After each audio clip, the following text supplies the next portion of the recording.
guys know what time it is. When you hear that music, it means it's Thursday. It means it's going down, and it means you're in the place to be. So I am excited, you guys, for tonight's show. As always, we bring you the best of the best from the football industry, totally geared to serve you. So you guys are on the next level. So you guys can move through dips and the dodges and get through everything with ease. So tonight is no different. Now, first of all, let me start off with the man that holds me down every single Thursday, the one to the far right, that is none other than Q, the Guru. What's going on, Guru? Man, I just want to get into it, man. This my dude on.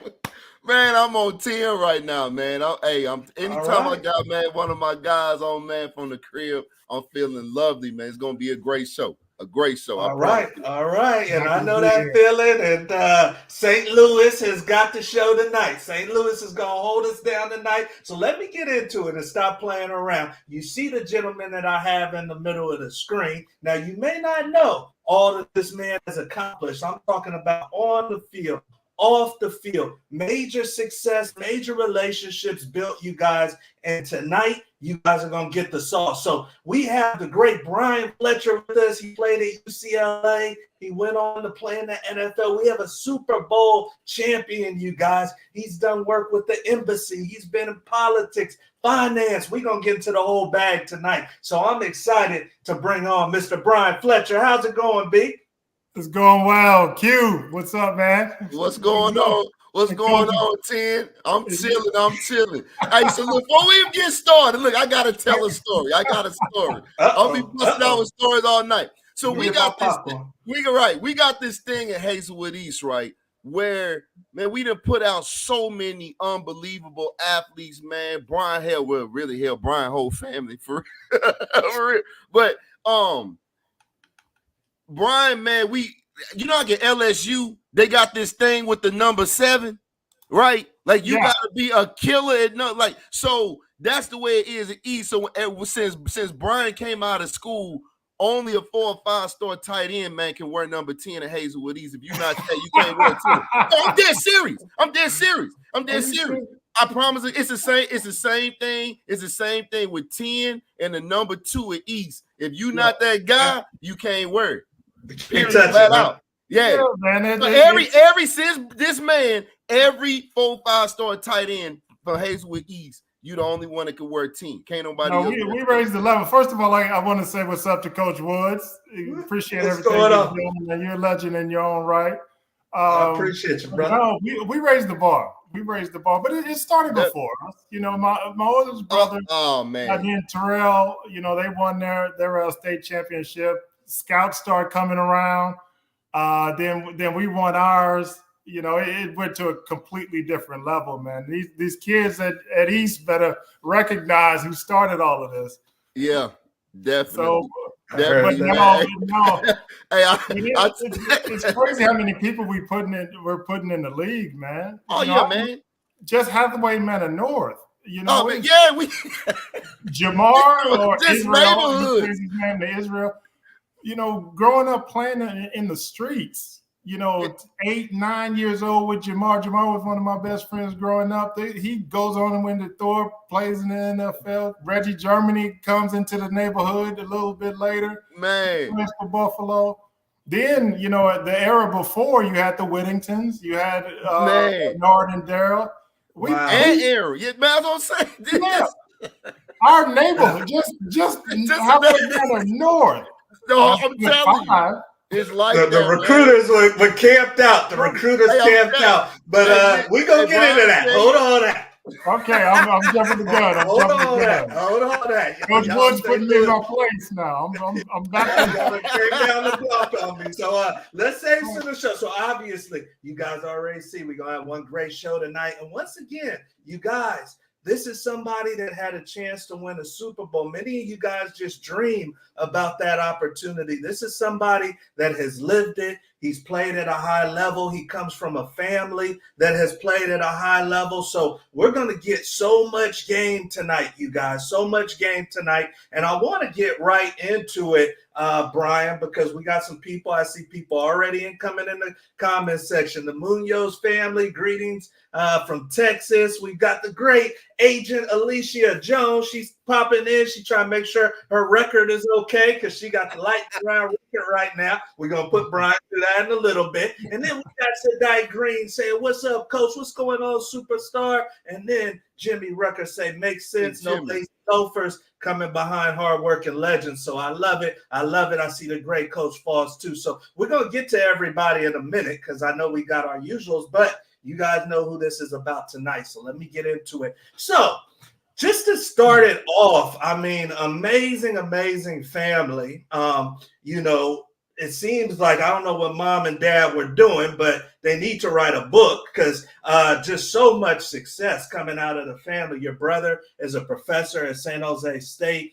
Your other brother is a legend at Wisconsin, San Diego Chargers. Yourself played in the Super Bowl. I mean, real crazy, even academic wise, you guys. So I want to ask you, Brian, because when you're coming up in a household where success is expected almost to a certain extent, or there's a bar to be upheld, did you ever feel any pressure around that, or did it all come easy to you? No, it didn't come easy, but I will say I didn't feel pressure. My dad and my mom groomed us, so there was nobody that was going to put more on us than we could handle. You know, my brother came before me. I don't recall feeling, you know, pressure to be like Terrell or to be like Myron or anything like that. You know, we mentioned earlier, you know, the competition I was playing against at 6, 7, 8, 9 years old with Jamar and, you know, some other guys in the neighborhood. So by the time I got to high school, I knew who I was going to high school with and that I could compete with them. And then you get to high school and the college guys come back over the summer and you playing 7-on-7 with them and I'm killing them. So it's, you know, a lot of us were killing them. And then you're like, oh, I could play it in college. Then you go to college and the pro players come back 7-on-7 over the summer. Same thing, Q. Same thing. Oh, I think I could play in the league. I think I could play in the league. If I'm giving it to this all pro, if I'm giving it to this all pro, I think I got a shot at this. Well, you just competition, and we had it, discipline. My parents did a fantastic job, and you know, for the most part, we listened to the best of our ability. We screwed up every now and then, but you know. Now tell me this: does it make it easier? Because some people may think it makes it harder, but does it make it easier when you got people in the home and you're almost reared in an environment where everything is about competing?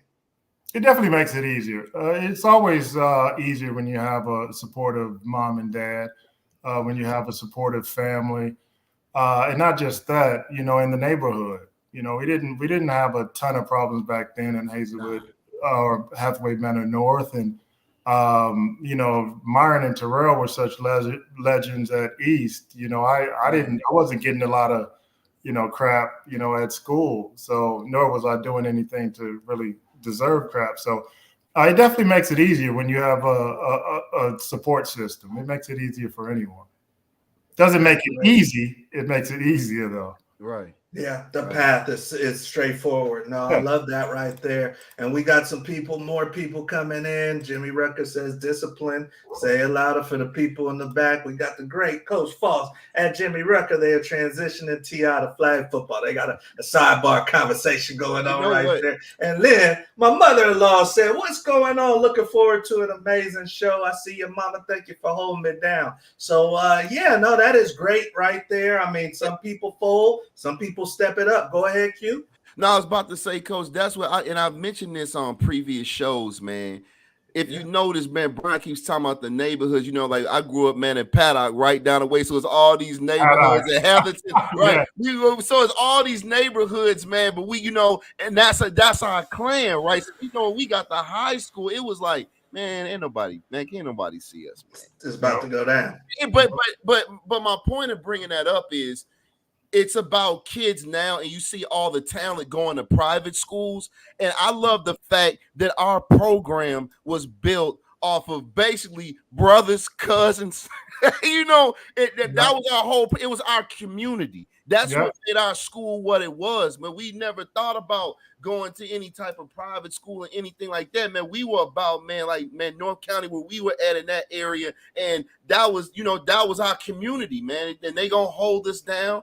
And and we had like Brian said, we had a bar set so high, man, where we were gonna think about, man, our image, man, and our name, man. Who the names before us. That meant everything to us. You know what I mean? So that's one thing that I miss. What's changed now about high school football is the diminishing of the public schools and the community around these teams, because all the best players are all going respectively to private schools. Mm-hmm. That's big right there. And, there, like you said, a bar set, and you guys saw the light at the end of the tunnel. You guys saw guys going to college. So that was big. On to our next topic, you guys. And if you're joining us for the first time, all of the topics are on the bottom ticker, so you guys know exactly what we're about to get into. And I found it fascinating, man, that, you were a leader amongst men. You went off to an illustrious university. Many people would love to suit up for the Bruins and have their home field be the home of the Rose Bowl. And you didn't just go off, man, from St. Louis to Westwood. You actually made good at Westwood, and your last year you were given a leadership award. And I wanted to ask you, because we got a lot of young men that watch this show, why in your heart of hearts, Brian, do you feel like you were given that award? Well, one thing I'll say, I probably wasn't. There were probably 5 or 6 people drafted before me on that team.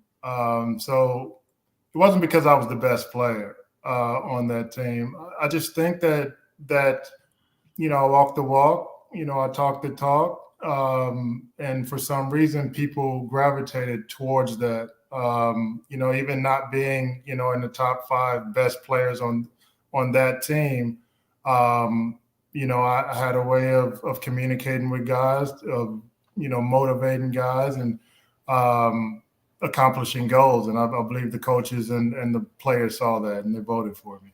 And it was an incredible honor. Now, one thing I would like to say real quick, if I can interject, is, and this carried over, even when Brian was with the Colts, man, that's why Peyton called him the suggestion box. Brian's IQ is insane. And that's one of the reasons why I know for a fact, playing with him and growing up with him, that's the other reason why he was a leader, man. It was his pedigree, but Brian's football IQ was insane, man. It always was. So that was definitely, part of it as well. Definitely. Thank you. I appreciate it. I love it. Did you find any trouble balancing being one of the boys and also being a leader? Because I know sometimes guys are like, it's a little tough if I got to call out my friends or tell them, hey, let's not go to this club. Did you find any trouble balancing the two? Not really, to be completely honest, because if you as a leader, if you show interest, if you show you care about another person, sometimes it's easier to take the chastising when you know that it's coming from a good place. When you know that the person who's trying to correct you or trying to motivate you cares about you and wants the best for you. And that's what I've always tried to, whether in sports or outside in the business world. That's how I've always tried to lead. So, it's one thing if, I'm yelling at you and you think that I hate you, but it's another thing if I'm getting on you because you feel that I genuinely want the best for you. So, I've just found that's been the best approach for me. Great point. And obviously a hard worker too for you athletes out there. Don't be yelling at nobody and you ain't showing up to practice on time. Right. So there you go. You ain't never got trained by Myron then. So Right. Byron, get after you. Bruh. That's another episode. Right. Well, speaking of another episode, because there's always different ends of the spectrum, but we've got young Rashee Rice, and definitely interested in these two gentlemen's opinions on this. But if you haven't seen another Super Bowl champion, but taking a little different approach to the offseason than maybe Brian would have. He was drag racing out in Dallas, and unfortunately, he had the lease on both cars, and one of them sped out, put a lot of people in danger, you guys. I know he's got a lawsuit on his hands now, and the NFL is trying to find out everything. But I'll throw it to you first, Q. When you were Andy Reid, let's put you in the Andy Reid seat, and you see one of your young draft picks, one of your young superstars, made some plays this season, but he's drag racing, and he almost could have killed some people. He didn't, thank the Lord. But how does Coach Guru approach this young man? Is he done, or is it another approach? I mean, I feel like in most circumstances, everyone deserves a second chance, and these kids, man, they're young, many of them, obviously have seen more money than they've ever seen in their life, so things like that happen. Sometimes young men, testosterone driven young men just do stupid stuff, like you said. Fortunately, no one was injured, but it would be something that, you'd be like, well, hey, that the penalty is going to be so severe, that, and we have that documented and signed that, you're not going to be where you do that again, because your pockets are going to get hit so hard. We'll put something in place to that nature. Okay. Talk to me, Brian. I mean, we got the great Jimmy Rucker saying young players need to think of Henry Ruggs. He could have killed somebody. This was very, very close. You've been in the NFL. How do you think this is looked at by the coaches and GM? Well, I agree with a lot of what Quincy said. He's young. He could have killed somebody. He put himself and others in a really difficult position, but I think he'll be fine. You got to find him. You got to have a leg to stand on when the next person does something like this, but I think he'll survive this. Yeah. I think the sort of a larger point, knowing that nobody did die, a larger point, I think, is, it's just, even with youth, it's sort of sad. I really believe that, one of the things life is about is keeping the best days ahead of you. And it's sort of sad to see, some of these kids and not so young folk chasing a dream that they've always had to put themselves in a great position and doing things that is contrary to that. And I think that this I think he'll learn from this. Hopefully he'll learn from this and sort of realize that, you just don't want to do things that jeopardizes the best days being ahead of you, and definitely not losing your own life or someone else's. Right. Yeah. And it can be gone, you guys, in a split second. I see some of our athletes watching tonight, and I know some of you guys will watch the recording of this. Just like Q said, a lot of us got the testosterone going. You're looking for the buzz off the field, and now your boy want to race with the muscle car. You guys got to please think big. Think big and long term. We got the great sports agent Fletcher coming in. You knew he was going to come in. This guy, B. Fletch, so great seeing you. Love you, man. You see, I was repping Hathaway Manor North earlier. You may have come on late. I forgot all about Paddock. Paddock. I'm telling you, boy, the whole goal is to be the king of Killer Man, the Killer Man king. Love the Lou coming in. Love the Lou coming into the locker room as always. We love you, great sports agent Fletcher. Thank you for joining us right there. So, you guys, we're on to our next topic, and this one is a good one too. This one is a good one because we've got young Cooper DeJean. I don't know how he pronounces it, but he is a baller. He is a baller, you guys, and I know we've talked about this before, Q, but young cornerback coming out of Iowa. He's got game, multi-sport star coming out of high school. But guys, there are stigmas. There are stigmas. And in football, you know, it used to be that brothers couldn't play quarterback. And that went for years and years. And luckily, the league has opened up and knows that that's not the truth. But we do have a stigma going on, you guys, where there's really no white cornerbacks in the NFL. Nobody has started consistently since the great Jason Sehorn, you guys. And that was years, I think, 1996 to around 2002 or so. So I want to ask you guys, and Q, you played the position, so I'll start with you. Do you think that Cooper is maybe going to start a new trend where GMs, where scouts, everybody's more open to seeing some white cornerbacks? I know we got safeties. I know we got slot receivers, you know, but do you think that maybe this starts a trend where the kids and the people that have the pen in their hands give more opportunities to the white cornerbacks? Well, I mean, man, I mean, if you could play, you could play. You know, it's just one of those things where, man, and I really don't know why you just do not see, you know, man, white players at that particular position, man. I don't really, like you say, obviously, you know, it's safety, you know, the John Lynch's, and we, you know, seen, you know, great players, you know, in at safety over the years. But I mean, man, I've actually watched film on the kid, man. I mean, man, he's a great athlete, and he's a multi-sport athlete. He can hoop. He can run track. I mean, I'm not sure if he played baseball, but the point is, man, I mean, man, he can do it all, man. He's got great athleticism, man. But I will say this, which I'm sure he already knows, once he gets in the camp, man, he's gonna get everybody's best every day. They gonna try to cook him every day.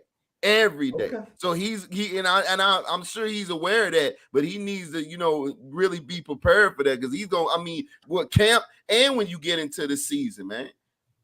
Yeah, so talk to me, B, because once again, you've been behind the locker room doors and talked to GMs and scouts. He's projected to be a first-round pick, you know, so he's no joke. Do you think that subconsciously scouts, coaches try to direct white athletes to the offensive side or to running back over cornerback? Or do you think that, you know, that things are going to change? No, I don't. I think it happens a lot earlier than that. I think it's, you know, societal and cultural, you know, just different cultures direct their kids to just like, you know, most African Americans grow up playing basketball, football, you know, a little bit of baseball. We're getting into some other sports now. But certain positions, I think, you know, kids of, you know, any race are sort of directed to. Now, the quarterback situation is a bit different. That was a racial, there has a racial component, which this cornerback issue doesn't have. But it's a game of averages. You know, if you don't have a large pipeline at the high school level, you're going to have less at the college level. And on any given Sunday, you have 2,000. You only have 2,000 people playing on any given Sunday. So if you don't have a large pipeline at a certain position or in a certain sport, it's going to reflect itself at the elite level. And I think that's a lot of what you're saying. I've seen a bunch of people that could have played cornerback, white guys that could have played cornerback. For whatever reason, it hasn't happened. But I think it stems a lot earlier than the GM's decision. Yeah, I mean, Tim Dwight out of Iowa. Tim Dwight could have played corner. Super athletic, you know. Yeah, absolutely. Now, I'm interested, B. Why do you say, you know, that one was a racial issue and this one isn't? I mean, I know that they were thinking that mentally brothers couldn't play quarterback back then. That's the component. They were smart enough to play quarterback, so they wouldn't let us play quarterback. So if they don't, do you think that this one is because of the athlete? They think that that maybe white guys aren't good enough athletes to play corner? I don't. I could see sort of where you're going with that, but I don't think that translates into one. Not as deep. Quarterback. It's not. Before systemic. Yeah. Now, if you know that they're not going to let you play quarterback, then you get steered out of that direction from your parents. Yeah. Right. There was no way. It happened in baseball. It was the same in basketball. Doug Williams broke the mold, and let some folk know that, it's profitable to let us play quarterback. So, that's a different ballgame than what you're seeing now. There's so much more parity in the league than those days.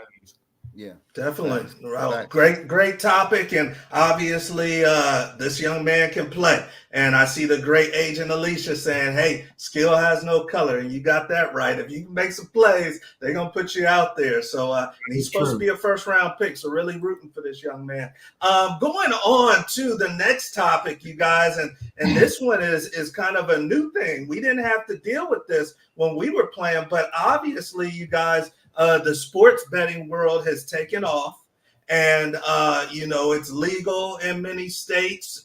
As long as you got a phone, you can get in the game, so to speak. So now it's definitely filtered down to the college level, you guys, and they're talking about in Louisiana and many other states, but it's starting in Louisiana, where you cannot have prop bets on college kids. Now, for those that don't know what a prop bet is when a kid has a bet tied to him that has value pertaining to his production. Okay, right. So it could be a running back that needs to rush for a certain amount of yards, over under, a wide receiver that needs a certain amount of catches.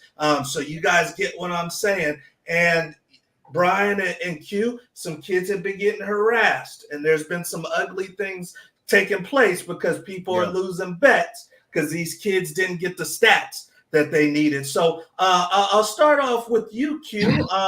Do you think that this is a good step, that you cannot have prop bets on college kids? Or do you think that, hey, you guys want to get the NIL money, you guys want to have the cyber trucks like Shador, then this is a part of it. You're going to have to deal with it in the pros. Get ready for it now. What's the guru's opinion? I mean, the way I look at it, Coach, is it's something, man, that it's something, man, to me that needs to be further looked at. But you have to figure out a way to protect these kids because, man, you have some people out here that gamble. I mean, and they're gambling away their mortgage, every month to month. So how do you protect these kids, man?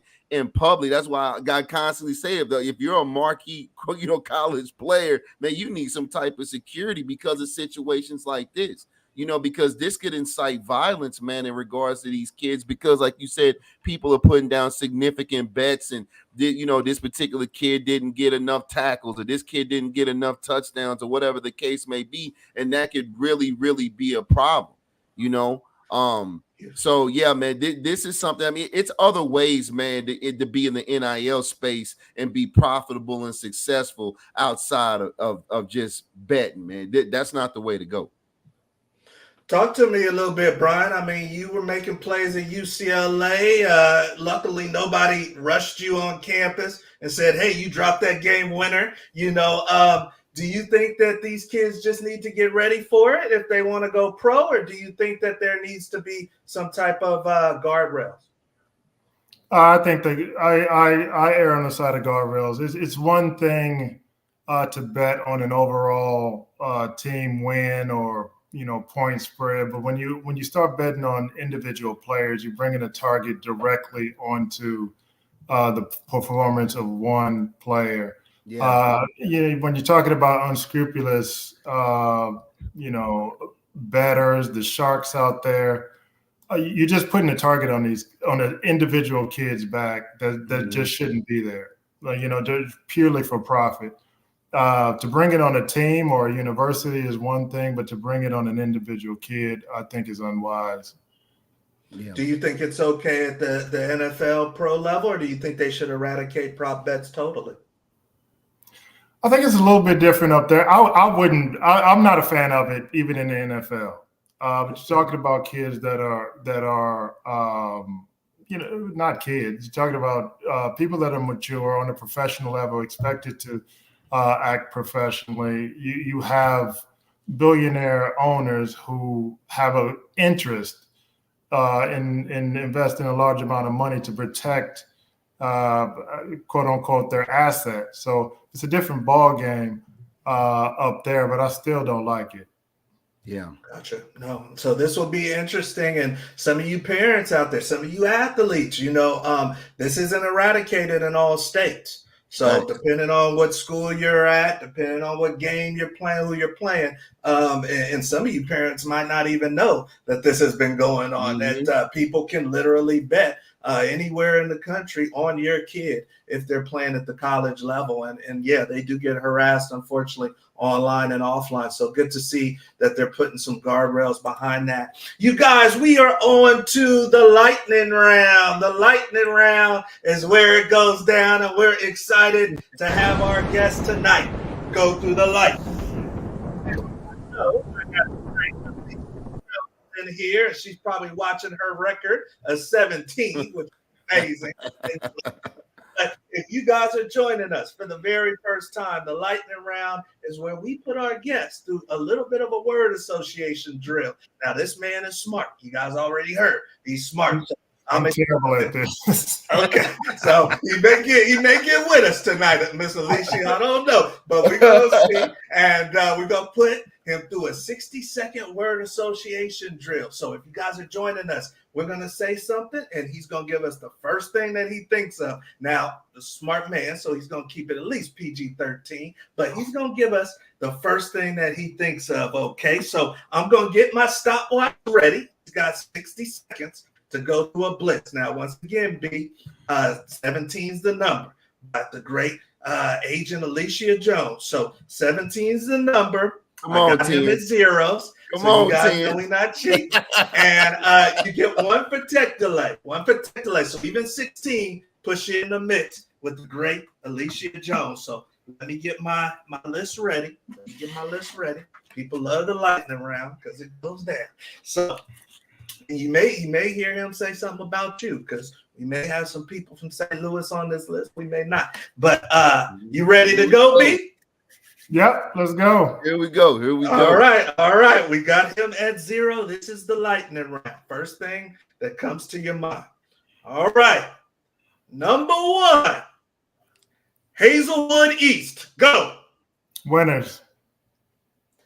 Fried fish or fried chicken? Fried chicken. Best player you ever played against? Oh, in practice. But they? Well, it was Bob Sanders, let's say. Okay. Devin Hester. One of the GOATs at kick returning and punt returning. Deshaun Foster. Best friend. Drake May or Penix? I didn't hear you. Drake May or Penix? Penix. Favorite ice cream? Vanilla. Drake or J. Cole? Drake. Tony Dungy. Tony Dungy. I gave him a little extra time. Hey, that gets everybody that man, because it's so funny, man, because people don't understand, man. You know, when you played on that level, man, and you come across so many great players, man, that gets everybody. I promise you. Yeah. I was trying to think of Dwight. Dwight Freeney. Oh yeah. Dwight, Hall of Fame right there. So let's revisit. We've got 1, 2. So we've got Hazelwood East, you guys. That's his old high school. Like these gentlemen said, have produced many, many dogs. He said winner right there. So that's number 1. He's going with the fried chicken. over the fried fish for number 2. Best player he's played against, Bob Sanders, was a dog. If you don't know Bob Sanders, some of you young kids, especially you DBs, need to look up Bob Sanders. Speaking of Iowa Hawkeye right there. Devin Hester, the Hall of Fame kick returner. Deshaun Foster. Brian played with him, dear friend of his at UCLA, now the head coach at UCLA. Crazy. I know that's crazy for you to see that. He's going with Penix over Drake May. He's going with Vanilla for the favorite ice cream. He's going with Drake over the J. Cole. And then Tony Dungy was the Hall of Fame coach that took them to the Super Bowl. So thank you for joining us. Let's see, 1, 2, 3, 4, 5, 6, 7, 8, 9, 9, and then 10 with the gonna count it up and make me look bad. I'll deal with them later, 10. I got it. Miss Alicia over there, she looking at menus. We know you looking at menus. I think you say you want some Papados or something. So we got I think we got a couple more episodes that we got to pay out for Miss Alicia. And then Jimmy Rucker says, Drake or J. Cole, that was easy. No wrong answer there. Light Skin Coalition. We see you. And then Go Crazy Chaos. What's up, Coach Wood? I see you, Playmaker. Thank you for joining us tonight for this great content, you guys. So love it right there. And then Jimmy talking about Michael Bishop still looking for me. So I hear you, Jimmy. All right, so we are on, you guys, to the last segment of the show, having a ball here. This is St. Louis holding us down, St. Louis finest, Hazelwood East finest. And if you guys do have a question, the comment section is open. So once again, we got somebody that won a Super Bowl tonight. So if you got a question, please do not hesitate, put in the comment section. But Q, I know you got something for your boy tonight. Definitely, man. One thing I've always wanted to ask you this, right? Just give us a snapshot of how it's in the huddle with Peyton, bro. That's all I want to know. He's the general, man. He's the general, but you'd be surprised how down to earth he is, man. You know, the suggestion box, it's the last drive, game-winning drive, AFC Championship against the Patriots. And he let me call 2 of the plays. The first one didn't work, and he came back and let me call that corner route, the 36-yard corner route. I remember that. Oh, wow. 3 plays later. Man, I told you, T. Brian, IQ, I just told you it's ridiculous. Man, what you thought I was playing or something? Well, we're not counting all the other times that was wrong. But it just happened I just happened to be right at the right moment. But let me ask you that. No, that's big right there, man, especially somebody like Peyton. I mean, come on, the coaches give him the reins. Yeah. How does somebody illustrate that type of intelligence? I mean, was it you coming after practice? Was it did you draw up a play and then pass it across the table? Like, how does somebody illustrate how intelligent they are as a football player that's not the quarterback? Well, first of all, I think it speaks a lot about Peyton. He was a great player, great leader, but also willing to listen when an idea sounded good. And he also a credit to Peyton is he cultivated relationships. We spoke about it earlier. Earlier in the show about when we were talking about leadership. I mean, we had a relationship. We hung out. He would always take the tight ends, wide receivers, and O-linemen, select group before games. We'd have dinner. We'd hang out. He'd invite us over. We cultivated a relationship to where, when it got into the heat of the moment, and I say, hey, I could beat him on a corner route, and he knew, the defense. He knew, what the defense was doing. He said, oh, that sounds like a really good idea. And he let me do it, and he trusted me. So, he trusted that I would catch the ball. I would get to where I was supposed to. Make a play, Make a play. So, you're talking about an offense with Reggie Wayne, Dallas Clark, 44 that you see on the screen right now. Great tight end. You're talking about Marvin Harrison. A lot of great options for him. All-time great. Edrin James. For him to trust me, on the biggest drive at that point of our career, and his career also. But, it speaks a lot about him. That's huge right there. Yeah, and I remember that whole drive, man. That was huge. I was a big catch, 10. Big catch, baby. Let me ask you this, Brian, before I let you go, and I appreciate your time, but I think maybe some of the kids need to hear this. You had highs and lows maybe at UCLA. Obviously, the Colts wasn't your first NFL team. How much of being in the industry, a player in the industry, did you feel is like out of your control sometimes? What do you feel as a player you can control? Well, you can control hard work. Yeah, you can control hard work. You can control coming to work on time. Trying to maximize your potential on and off the field. Not crashing Lamborghinis. There's a lot that you can control. You cannot control after you've done all you can. The Bible says stand. So you cannot control. You at some point when you've done all that you can, you've got to control. I didn't walk into the NFL. I wasn't drafted in the first round. I got cut twice. Got cut, by the Bears originally.